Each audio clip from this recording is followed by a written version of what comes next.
In Texas, they're going hog wild over wild hogs. The feral animals are causing hundreds of millions of dollars of damage to crops across the state. Something strange is happening in the deep brush of Texas and Georgia. For decades, the narrative has been the same. An unstoppable wave of tusks and muscle destroying everything in its path. Feral hogs have reigned as the kings of destruction, causing hundreds of millions of dollars in damage and defying every trap we set for them. But recently, the script has flipped. In areas where the hog population should be exploding, scientists are noticing a massive, unexplained drop. It wasn't caused by multi-million-dollar government trapping programs or high-tech helicopter hunting parties. Instead, the real hunter was hiding in plain sight, an animal we've spent years trying to eradicate ourselves. This isn't just a story about a declining population. It's about a nature-based solution that is finally winning a war we thought was lost. To understand the gravity of the current crisis, we have to look back more than 5 centuries. Feral hogs are not supposed to be here. They are a biological ghost of Spanish expeditions. In the 16th century, explorers released domestic pigs along the coastlines as a living larder, a mobile food source for future travelers. At the time, it seemed like brilliant colonial logistics. No one realized they were planting the seeds of an ecological time bomb. The situation turned from a nuisance into a nightmare in the early 1900s. Wealthy enthusiasts brought over Eurasian wild boars for sport hunting. These weren't your pink, floppy-eared farm pigs. These were lean, aggressive machines built for the harsh forests of Europe. When these wild boars escaped and bred with the already established domestic strays, they created a superhog. This hybrid is stronger, smarter, and more aggressive than either of its ancestors. But their most terrifying weapon is their math. A single sow can have 2 litters a year, with up to a dozen piglets each. Left alone, they can double their population in just a few months.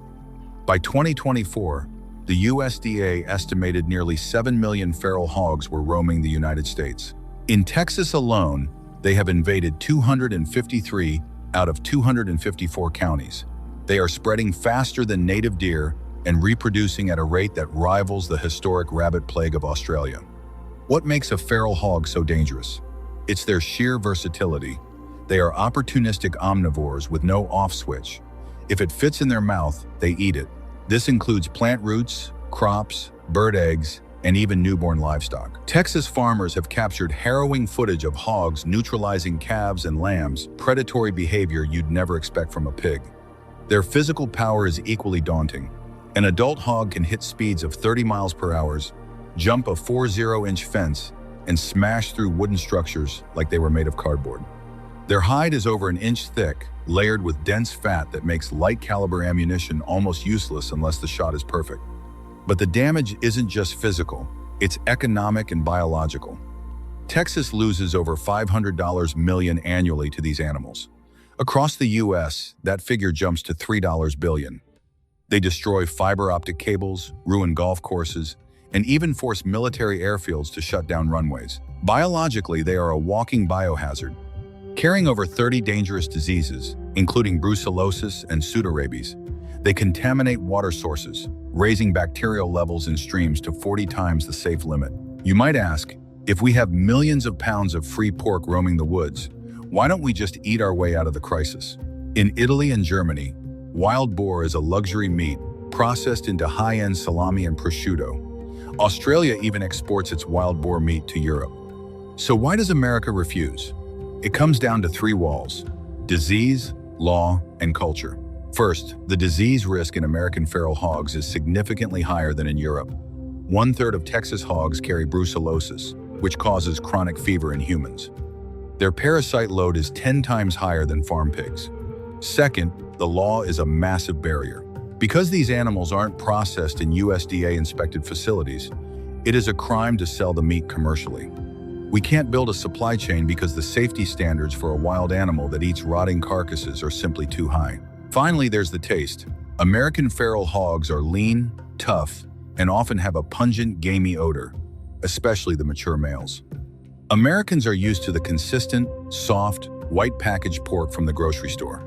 Most people aren't ready for meat that smells like the deep woods and tastes like a gamble.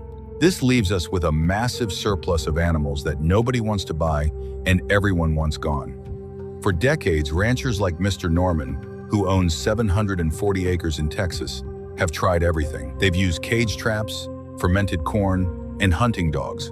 But traditional methods are like trying to stop a flood with a handheld sponge. The problem is that hogs are too smart. If you set a trap and catch only half the group, the survivors become trap shy.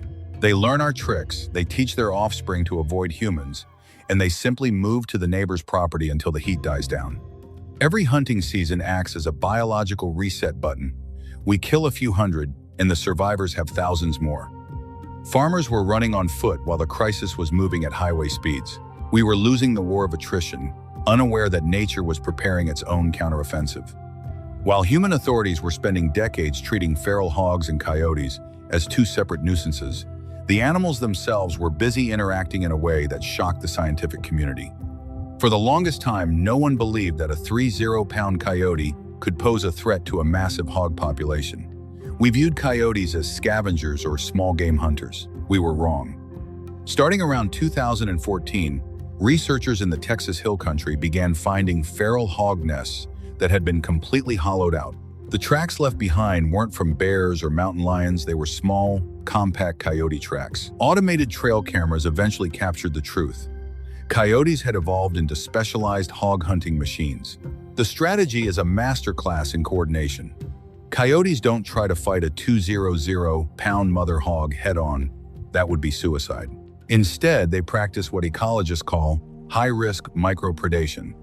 Working in teams of 3 or 4, they use distraction techniques. One coyote will act as a decoy, sprinting past the nest to startle the piglets and make them scatter. As the mother hog charges after the decoy, the other coyotes lunge in from the shadows. The attack is over in less than 5 seconds. A single bite to the neck, and the coyote vanishes with a piglet before the mother even knows what happened. Laboratory evidence from Fort Hood in Georgia confirmed that piglet DNA now makes up over 30% of the coyote diet in certain regions. This isn't instinctive behavior, it's learned. Coyotes have adapted their schedules to strike at dawn, exactly when the mother hogs are most exhausted from a night of foraging. The most sobering part of this discovery is how human interference nearly ruined it. From 2017 to 2020, many states were still offering bounties of up to $75 for every coyote brought in. The logic was simple. Coyotes kill livestock, so fewer coyotes must be better. But the data told a different story. In one Texas county, after the coyote population was reduced by 60% through hunting, the feral hog population tripled in just 3 years.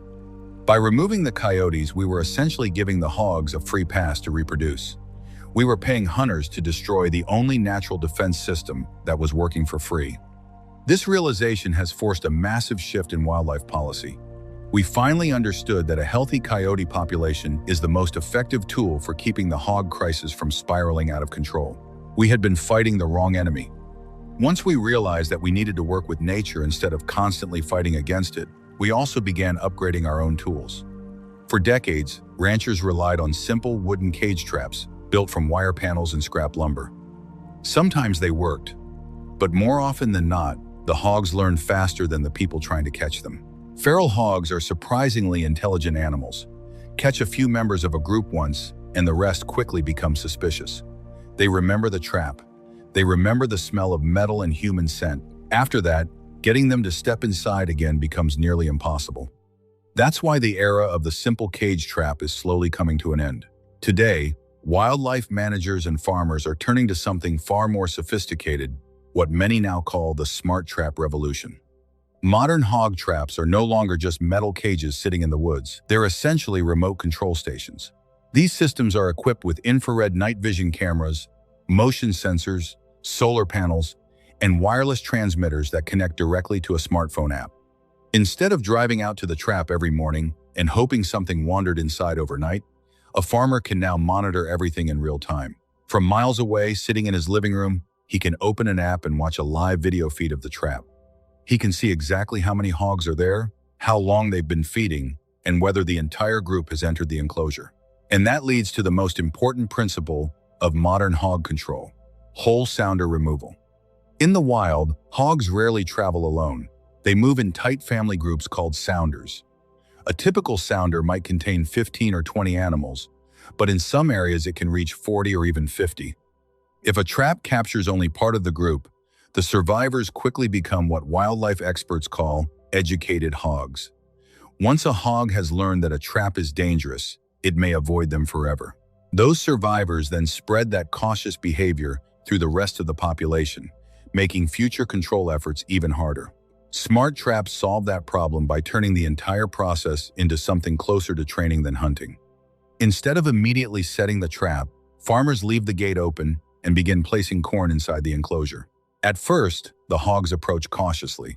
They sniff the structure, they circle it, but eventually curiosity wins.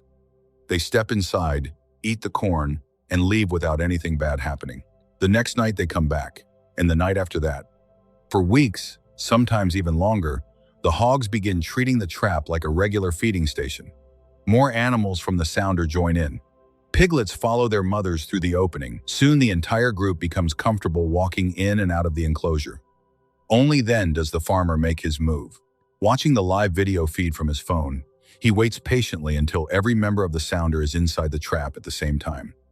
Sometimes that means 30 or 40 animals gathered around the bait. Then with a single tap on the screen, the gate drops. The entire group is captured at once. No survivors slip away into the woods. No educated hogs escape to avoid traps in the future. One rancher near Champions Park reported that after removing a massive sounder in a single trap drop, he didn't see another hog on his property for nearly 3 months. Considering that feral hogs can destroy thousands of dollars in crops in a single night, the trap paid for itself almost immediately. But even advanced traps aren't always enough. Feral hogs reproduce at an incredible rate. A single female can produce 2 litters every year, with up to 10 piglets each time. That means a small population can explode into hundreds of animals surprisingly quickly. So when traps and natural predators like coyotes can't keep up, Texas sometimes takes the fight to a completely different battlefield, the sky. Helicopter hog hunting has grown into a massive industry across parts of the state. From the ground, hogs can disappear into thick brush, swamps, and marshes where vehicles and hunting dogs simply can't follow. But from the air, those hiding places vanish. Pilots fly low over ranchland while spotters scan the terrain for movement. Once a group of hogs is located, the helicopter tracks them as they scatter through the vegetation. Skilled shooters inside the aircraft can then remove large numbers of animals in a matter of minutes. To an outside observer, it looks almost like something from an action movie.